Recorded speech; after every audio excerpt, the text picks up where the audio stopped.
My wife divorced me via text while I was hospitalized after a work accident. She took everything, even sold my car, and moved her new boyfriend into our house.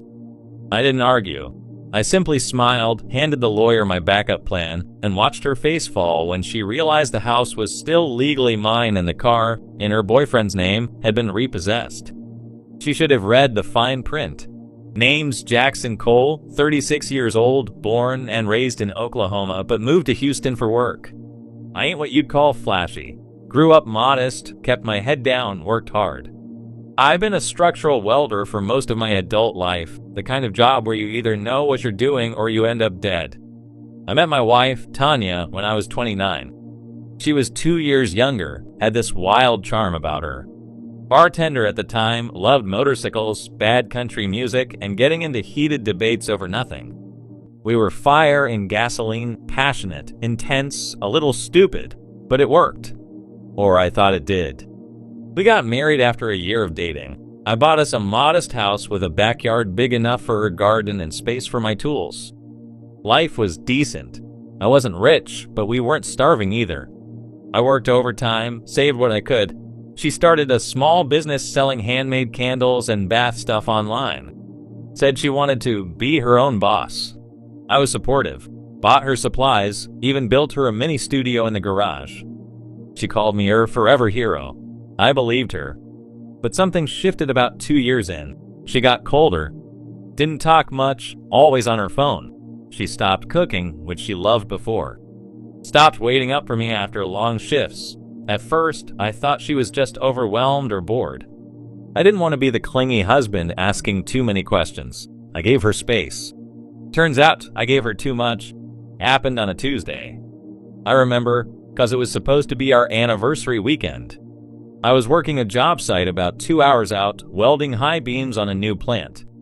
Long day, brutal sun, and safety on that site was a damn joke. One wrong step and my harness snapped at the worst angle. I fell 18 feet, cracked 3 ribs, dislocated my shoulder, and got a gnarly concussion. I was out cold for almost 2 days. Woke up in a haze, tubes in my arms, 4 beeping, some nurse named Carla calling me honey. My phone was on the bedside table. 48 unread messages, but only one that mattered. It read, "We need to talk. I'm done, Jackson. I already filed. This ain't working. I moved out. I'll send someone to get the rest of my stuff. Please don't make this harder than it has to be. No name. No, I'm sorry. Just that." I stared at the screen for a long time. No tears, no screaming. Just a weird numbness, like I already saw this coming months ago, but kept ignoring the signs. The nurse came back in. I asked her if someone brought my phone. She said my wife did. That she came in the night before, left after 10 minutes, looked annoyed the whole time. Didn't ask about my condition. Just dropped off the phone and some folded up clothes in a grocery bag. I didn't respond to the message. 2 days later, I was discharged. Got a cab home since I figured Tanya would at least leave my car. She didn't. Hell, she didn't even leave the damn house. That's right. I pulled up to my own driveway and saw a stranger's truck parked outside. Tanya opened the front door wearing someone else's shirt, barefoot, coffee mug in hand, and beside her stood some greasy-looking dude with tribal tattoos and a smug grin. "Jackson, you shouldn't be here," she said. I didn't say a word.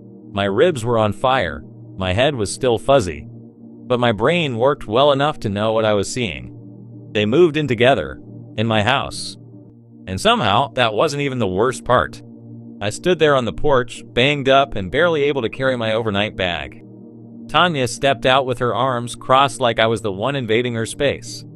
The guy behind her smirked, took a sip of beer, it wasn't even 10 a.m., and leaned on my damn door frame like he owned the place. "This ain't your home anymore, Jackson," she said like she rehearsed it. "I told you I was done." I didn't argue. I just looked past her shoulder. Everything inside the house had changed. New rug, new curtains, even the pictures on the wall. The wedding photos? Gone, replaced by some artsy crap and a giant canvas of a beach sunset. I never liked the beach. I turned to leave without saying a word. That probably annoyed her more than if I'd thrown a fit. Couple days later, I found out the car was gone. She sold it. Apparently, while I was unconscious. transferred the title with a forged signature, and yeah, she knew just enough of my handwriting to fake it. But here's the kicker, she didn't sell it to a stranger, she sold it to him. His name was Brady, a walking klitsch, neck tattoo, former musician, part-time bouncer at some sleazy bar, and full-time parasite. He'd been living with us for 2 months before I got hurt. How do I know that? Because my neighbor Greg, good guy, retired army, always mowing his lawn, came over to my motel the next day and spilled everything. Said he saw Tanya sneaking the guy in at night for weeks. Said he thought I knew. And you know what the wildest part is? I wasn't even mad.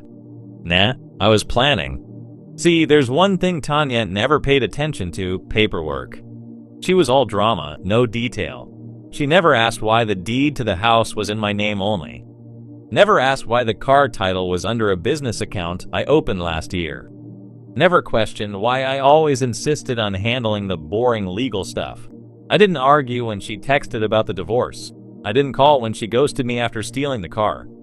I just smiled, took my busted self to a lawyer, and handed him a folder titled, "In Case of Tanya." He opened it, looked at me, then smiled like he just won the lottery. By week 3, Tanya thought she was on top of the world. Her new boyfriend was driving my car, sleeping in my bed, drinking my whiskey. They posted cringy TikToks, called themselves a power couple, and mocked me online like I was some loser ex who just couldn't keep up. She even changed her last name back on Facebook with one of those dramatic quotes. A woman becomes unstoppable after heartbreak. I didn't respond. I watched. And waited. Then I made one call. To my bank. Then another. To the insurance company. And finally, to a repo agent named Dale, a real quiet guy with a nasty sense of humor and a flatbed truck that don't sleep. That night, Tanya was hosting some candle event at the house. Lights on, music blasting, a dozen people in my living room pretending to love eucalyptus or whatever. Brady was out front showing off the car, bragging about how he bought it cash. Said it was a symbol of his new chapter. Dale pulled up in the truck real slow. Didn't even need to say a word. Just showed the paperwork. Brady tried to argue. Said it was his. Dale pointed to the signature on the title. Mine. Yes, who co-signed? Brady. Guess who never paid a single dollar toward it? Brady. They watched as Dale winched the car onto the truck, real casual, real smooth. Tanya ran outside yelling, demanding to speak to someone in charge. I stepped out of Greg's car across the street, leaned on the hood, and waved. She saw me. And that smile? Gone. Gone like her plan. Gone like her boyfriend's car. And she still didn't know the best part. Tanya stormed across the street like she was about to throw hands, still barefoot, mascara smudged, shouting something about illegal repossession and harassment. I didn't flinch. I didn't move, just stood there, arms folded, ribs still sore, but heart feeling lighter than it had in months. "You're gonna regret this, Jackson," she yelled. I looked at her, dead calm. "You sure about that?" She kept going, throwing every insult she could think of, thief, coward, loser, like it was supposed to hurt. Brady hovered behind her, arms raised like he didn't want to get involved, which was funny, since all he did for months was get involved. She finally asked the question she should have asked from the beginning. "How the hell was the car in your name?" I didn't answer. I let Dale do the honors. He turned around from his truck and said, "Title's still under Jackson's LC. You co-signed, sweetheart. That means technically, this was never your property. And now it belongs to the finance company. Sucks, huh?" She looked like her brain was buffering. But I wasn't done with. Next morning, Tanya tried to log into our old joint bank account to transfer what's left. Joke's on her. I emptied it the second I saw that text in the hospital. What she didn't know was that all our shared finances were quietly redirected into a trust the month before. Why? Because I knew, deep down, I knew. She'd been pulling away for months. Secret texts, weekend retreats, random purchases showing up without explanation. So I started planning long before the fall. I just didn't expect to need the plan this soon. Tanya had officially hit panic mode. The car was gone, the money was gone, and she still thought she had the house. 3 days later, she tried to play it smart. Sent me a text that said, "Let's just be adults about this. Maybe we can sell the house and split it fairly. I replied with 2 words. Talk to Greg. She didn't understand. So she did. Greg walked over, handed her a letter from my lawyer, and walked away. Simple as that. The letter explained how the house was bought before the marriage, in my name, paid in full with a personal inheritance she never even knew about. I only added her to the utility accounts to make her feel included. Tanya called me, voice shaking. You're lying. This ain't legal. It is, I said. You probably should have read the fine print. She tried to fight back, filed an emergency motion through a cheap lawyer her new boyfriend found online. Claimed I misled her, that I trapped her. The judge reviewed the documents, looked through my file, and said 8 words I will never forget. There's nothing here that entitles her to equity. She cried in the courtroom. Brady wasn't even there. You'd think that'd be the end, right? Not even close. Because Tanya, in her desperation, did the dumbest thing yet. She tried to sell my tools. Yep. All my custom welding gear, years worth of equipment, all locked up in the backyard shed. Somehow, she found a way in, listed the stuff online under a fake name. Said she was clearing out her ex's junk. What she didn't know, every tool was serial marked, registered, and insured. I reported them stolen the second I saw the listings. And guess who showed up at her candle warehouse with a detective and a printed copy of her listings? Me. She tried to claim she was just helping me move on, that she thought I abandoned the tools. Detective didn't buy it. They confiscated every single piece of gear. She didn't get arrested, but it went on record. Petty theft, civil dispute, another court appearance. She looked at me like she wanted to scream, but couldn't find the words. I just whispered, should have read the fine print. And the next twist? Well, it was Brady's turn to feel stupid. Brady disappeared for a few days after the repo incident. Tanya kept posting inspirational quotes on her candle business page like nothing was happening. Rebuilding my peace, new moon, new energy, all that nonsense. But behind the scenes, she was spiraling. Then I got a call from a buddy of mine, Travis, works private security for events. Real quiet guy, but he knows everybody. Says, hey man, ain't that your ex's new boyfriend doing security at the Copper Rail downtown? I laughed. Not because of the job, but because Brady had told Tanya he was managing some entertainment business, claimed he was networking with celebrities and planning tours. Turns out, dude was bouncing drunk college kids at a sports bar, and even funnier, he was using my name on the resume, said he worked under my welding company, even printed a fake reference number. So I paid the Copper Rail a visit. Sat at the bar, watched Brady try to throw out some poor guy for spilling beer. Guy didn't even fight back, just cried and told him, it was an accident, man. That's who she left me for. After his shift, I approached him. He flinched when he saw me. You using my name for work now? I asked. I didn't mean nothing by it. Just needed something on paper. Cool, you'll love the paperwork coming your way next. Filed a cease and desist for fraud. Company issued an immediate termination. His boss didn't even blink. Brady walked out with his little duffel bag, muttering about how I ruined his future. Nah, man. You did that yourself. Tanya texted me 2 days later. Please stop. You're being cruel. I stared at the message for a while. Thought about how she looked when she brought her boyfriend into our house like it was hers. How she laughed online about my accident. How she sold everything I built like it meant nothing. Cruel? Cruel is texting your husband in the hospital to tell him you're leaving while moving your new man into the bedroom you used to share.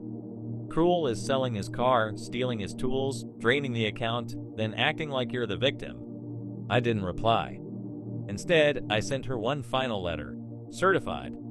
Inside it, a copy of the lease termination for her warehouse, which she didn't know was under my name.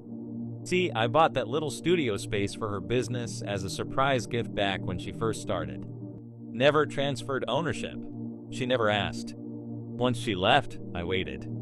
And then I pulled the plug. She had 10 days to vacate the premises. Her little empire of soy wax and essential oils, gone. And the best part? I offered the space to a local single mom who'd been trying to start a flower business. Gave it to her rent-free for 6 months. Tanya found out the same day her business page got reported and taken down for using fake reviews. But I ain't done yet.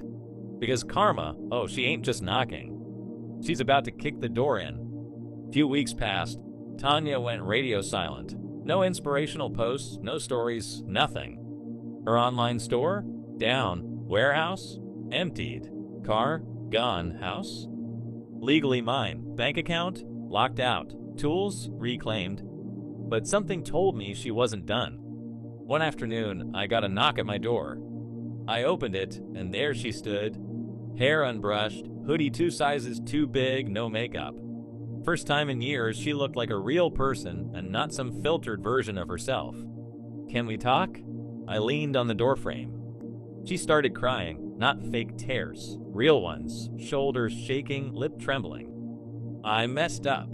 I didn't say anything. I don't know what I was thinking. Brady's gone. He left 2 days after you got him fired. Took what little cash we had. I can't even reach him. She paused. I don't have anywhere to go. And there it was, the full circle. The same woman who texted me to tell me our marriage was over while I laid unconscious in a hospital now stood on my porch asking for help. Not for forgiveness, just shelter. I ain't heartless, I said, but I ain't stupid either. I know, she whispered. She sat on the porch swing without asking, like muscle memory brought her there. I didn't stop her. I thought he'd take care of me, she admitted.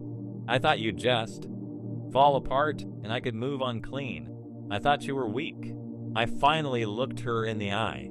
You thought wrong. She stayed there a while. I didn't invite her in.